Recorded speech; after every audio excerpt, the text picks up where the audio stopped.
안녕하십니까. 오늘 신미일주 2024년 갑진년 운세상을 한번 해본 시간 가져보겠습니다. 신미일주이신 분들은 영상을 좀 집중해서 시청하시면 도움이 많이 될 것 같습니다. 신미일주 분들에게는 이제 어떤 일이 발생될지 구체적인 한번 분석을 통해서 알아볼게요. 신미일주 2024년 운세상입니다. 일단은 천간에서 간목, 정제가 들어오죠. 그리고 이제 지지에서 진토, 정인이 들어옵니다. 이 글자적으로나 십성적으로 봤을 때 괜찮은 요소가 들어오는 한 해는 맞습니다. 그렇지만 이 작용되는 어떤 부분은 개인 사주마다 현재 처해 있는 대운에 따라서 상대적일 수 있다는 거 다시 한번 강조하고요.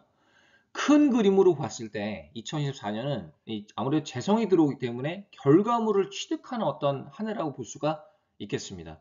그러니까 내가 준비했던 것, 준비했던 프로젝트, 내가 어떤 목표로 하는 바를 이룰 수 있는 한 해가 될 수가 있는데 그게 돈, 어떤 내가 투자했던 거에 대한 회수를 할 수 있는 수치적으로 그런 어떤 부분도 될 수 있고 아니면은 남자한테 재성은 또 여자도 되잖아요.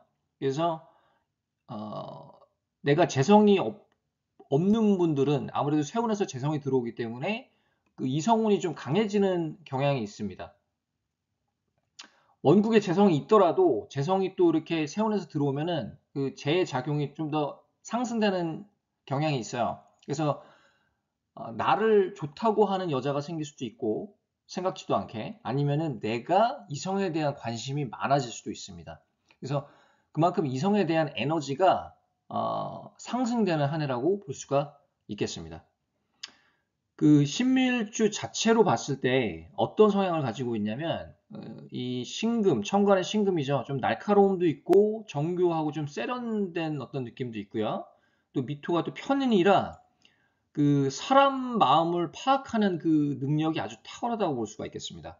그러니까 조용조용하고 사람이 말을 많이 하지 않을 수도 있는데 옆에서 보고 있으면 사태 파악을 다 하고 있어요.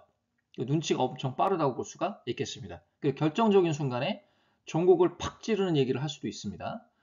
신축일주랑 좀 비교를 하면 비슷해요. 비슷한데 신축일주가 보다 좀 날카로운 느낌이 있습니다. 그러니까 직업적으로 봤을 때도 그 의료 쪽에 많이 종사하시는 분들이 많고요. 의사, 간호사, 뭐 수술실, 응급실 이런 쪽에서 신축일주가 보다 좀 직접적으로 좀 촉이 발달됐다고 볼 수가 있겠습니다.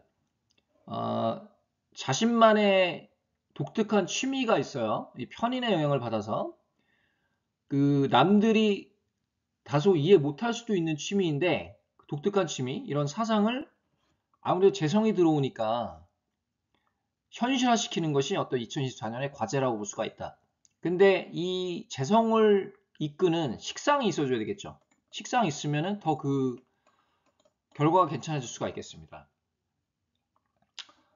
이 지장간에 보시면 식신이 있습니다. 이 진토에 지장간에 식신이 있어가지고 개수가 있어요. 그리고 이제 편관, 이 미토에 편관, 정화가 있습니다. 정계충이 되면서 어때요? 식신과 편관의 충이기 때문에 아무래도 커리어적인 영향이 있을 수 있습니다. 충이 되면서 내가 승진, 이직, 어떤 커리어적인 발전을 꾀할 수도 있는 그런 한 해가 될 수가 있겠습니다. 그 개수가 이 천간에 드러나 있으면은 더 좋죠. 이 개수가 이제 그 원국에 있으신 분들은 더 그 작용이 클 수가 있겠습니다. 을목이라던가 이 경금이 있으신 분들이 있으면 이 원국 자체에서는 또 충이 되잖아요. 또 갑경충, 을신충도 되는데 이런 그 글자를 내가 예를 들어서 충이라는 거는 운에서 만날 때 더 작용이 큽니다. 내가 가지고 있는 것보다 내가 가지고 있어도 작용이 있지만 그 차이는 뭐냐면 내가 원구에 가지고 있을 때의 충은 항상 내가 준비 태세를 하고 있는 거예요. 이 변화에 대한 감지력이 빠르다고 볼 수가 있겠습니다. 그렇지만 내가 예를 들어서 신금인데 내가 대운이 지금 을목대운으로 흐르잖아요. 그럼 을신충이 됩니다. 그러면서 재성과 아무래도 충이 되기 때문에 상반된 작용이 있을 수 있어요. 그 재성에 대한 어떤 결과를 볼 수도 있고 반대로 내가 재성에 대한 손실을 볼 수도 있는 어떤 대운입니다.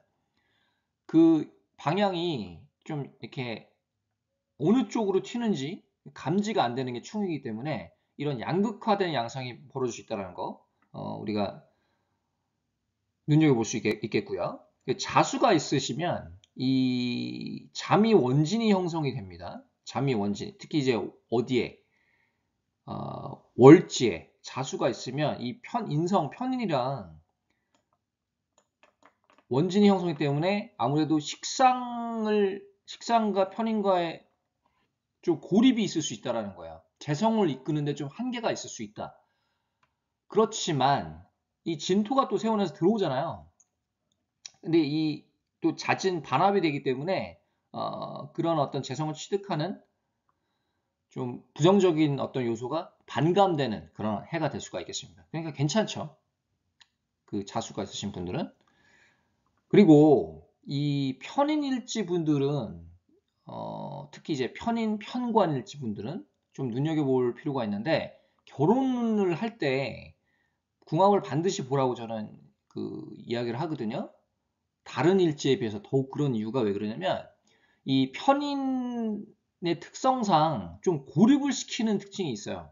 특히 일지에 있으면 배우자 자리잖아요. 물론 이제 궁합이라는 게 운이 바뀌면서 대세운이 바뀌면서 상승되기도 하고 또 반대로 퇴화되기도 합니다. 안 좋아지기도 하는데 그 기본적으로 봤을 때 편인의 작용으로 인해서 내가 궁합을 안 보고 결혼을 하면은 평균적으로 봤을 때 나랑 궁합이 안 맞는 사람이랑 결혼을 해서 결혼 생활이 조금 힘들 여지가 있습니다. 그런 이유로 이제 궁합을 보라는 거고요. 아니면 결혼을 좀 늦게 하는 것도 한 방법이 될 수가 있겠습니다. 풍파를 겪고 나서 결혼을 내가 운이 좋아지는 때 대운이 바뀌어서 대운이 좋아지는 용신대운일 때 결혼을 하는 것도 방법이에요. 좋은 방법이죠. 아주 좋은 방법. 그래서 오늘은 신밀주의 그 2024년 갑진년 운세 예상을 한번 해봤습니다. 오늘 여기까지 하고요. 다음 또 다른 주제로 찾아뵙겠습니다. 감사합니다.